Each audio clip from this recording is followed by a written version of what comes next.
कहा जाता है कुछ जगहें सिर्फ सुनसान नहीं होती, वो इंतजार करती है किसी के लौट आने का।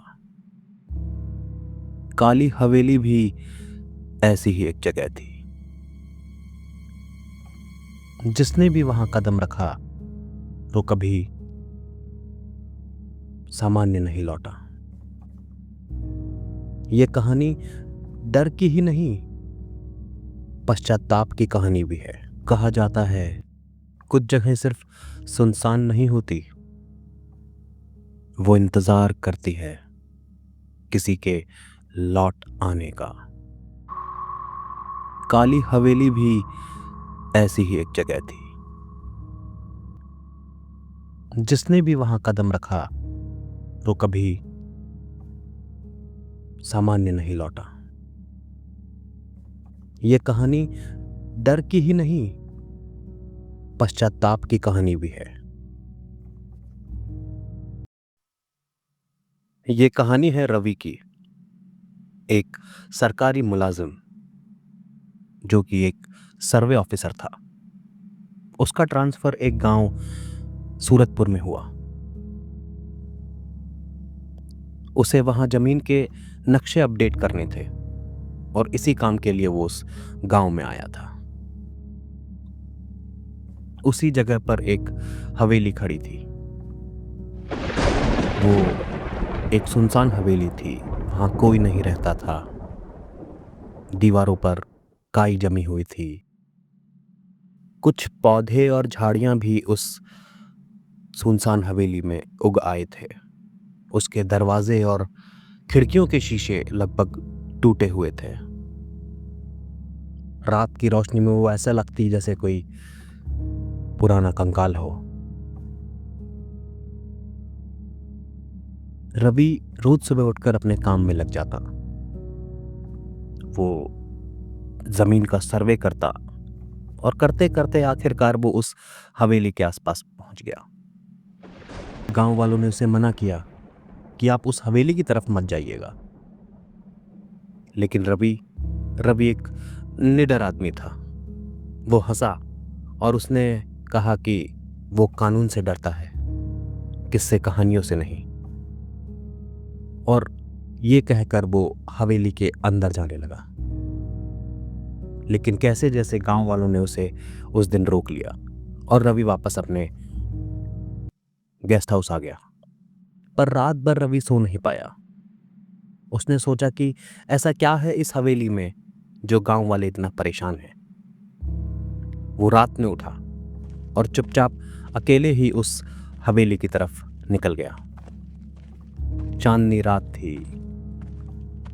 आकाश में कुछ बादल थे, थोड़े थोड़े तारे टिमटिमा रहे थे और रवि उस हवेली की तरफ चलता जा रहा था। रवि उसके गेट तक पहुंचा। उसने देखा कि हवेली के गेट पर कोई ताला नहीं लगा था, बस जंग लगी जंजीरें थी। उसने टॉर्च जलाई और वो अंदर जाने लगा। झाड़ियों में उसके पैर पड़ रहे थे तो ऐसा लग रहा था जैसे कोई सांप इधर उधर सा सरहट कर कर जा रहा हो। वो धीरे धीरे अंदर घुसा। उसने हवेली का बड़ा दरवाजा अपनी पूरी ताकत के साथ खोला और वो अंदर पहुंच गया। उसने अंदर जाकर देखा कि वहां कई सारे कमरे थे, पर हर कमरे के सामने झाड़ उगा हुआ था, बेलें गिरी हुई थी, सूखे पत्ते। उसने अपनी टॉर्च जलाई और वो एक एक करके कमरों में जाने लगा। जब वो चौथे कमरे में पहुंचा तो उसने देखा कि वो कमरा बिल्कुल साफ है। वहां धूल का एक भी कण नहीं है। इतना साफ तो उसका गेस्ट हाउस भी नहीं है जहां वो रुकता था। उसे लगा कि शायद यहां कोई रहता है चुपचाप। हो सकता है कोई चोर जिसने ये अफवाह उड़ा रखी हो।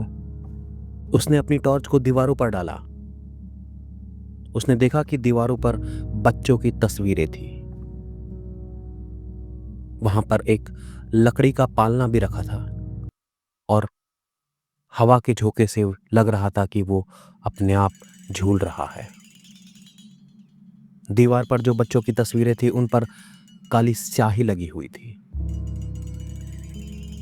बाहर हवा बंद थी लेकिन अंदर वो झूला हिल रहा था। तभी उसने हल्की सी फुसफुसाहट सुनी। शांत रखो बच्चों को, वरना वो जाग जाएगी। और हवा का झोंका गायब हो गया। उसने ये फुसफुसाहट अपने कान के पास सुनी, लेकिन उसे अपने कानों पर भरोसा नहीं हुआ। वो वहां से चुपचाप निकल आया। अगले दिन सुबह जब वो वापस उस हवेली पर पहुंचा तो वो धड़धड़ाकर अंदर घुस गया, जैसे उसे वहां का रास्ता मालूम हो। उसने सारे कमरे देखे, सब कमरों में धूल थी। वो कमरा भी धूल से भरा हुआ था जहां पर कल रात को सफाई थी, जहां एक झूला था, जहां दीवार पर बच्चों की तस्वीरें थी।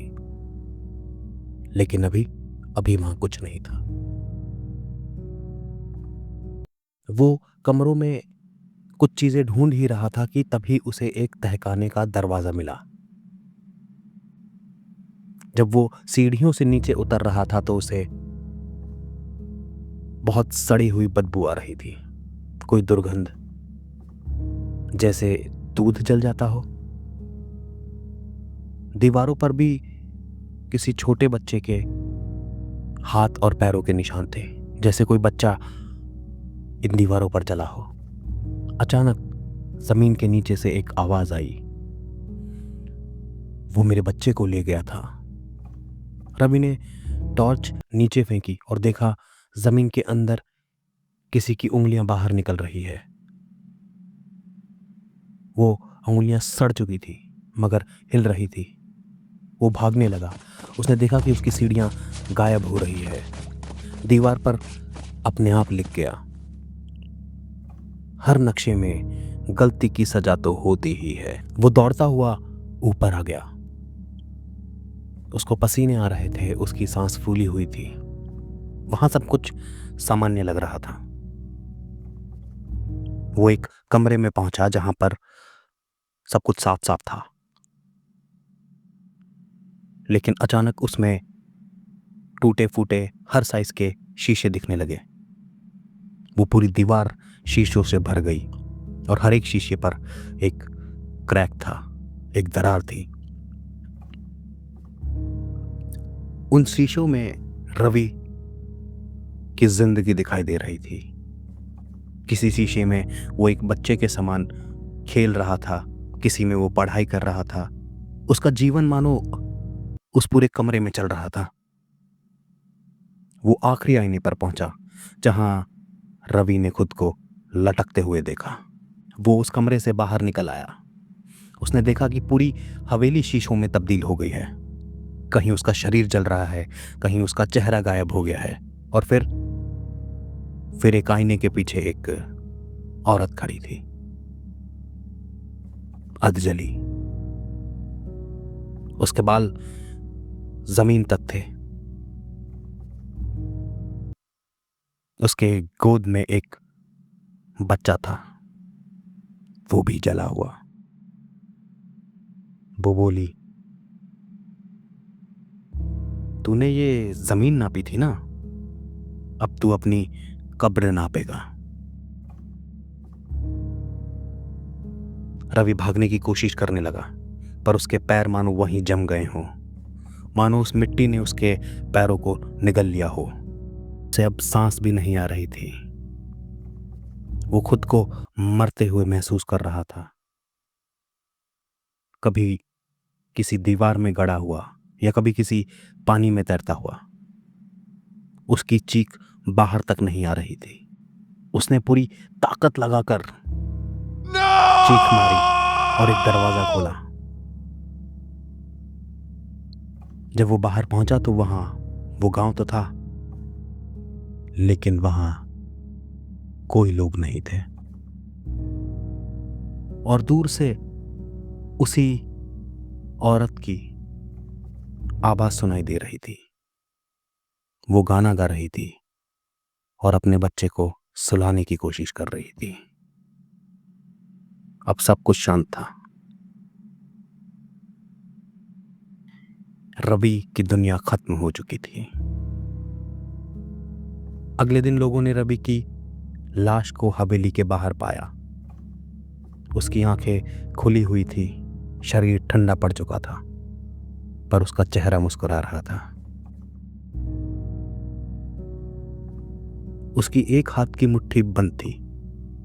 जब उसे खोला गया तो उसमें एक कील मिली, बस एक कील। रवि के किए गए जमीन के सर्वे के दस्तावेज अभी भी उसके साथ थे, पर उसमें कहीं भी काली हवेली का जिक्र नहीं था। वो हवेली आज भी वही है।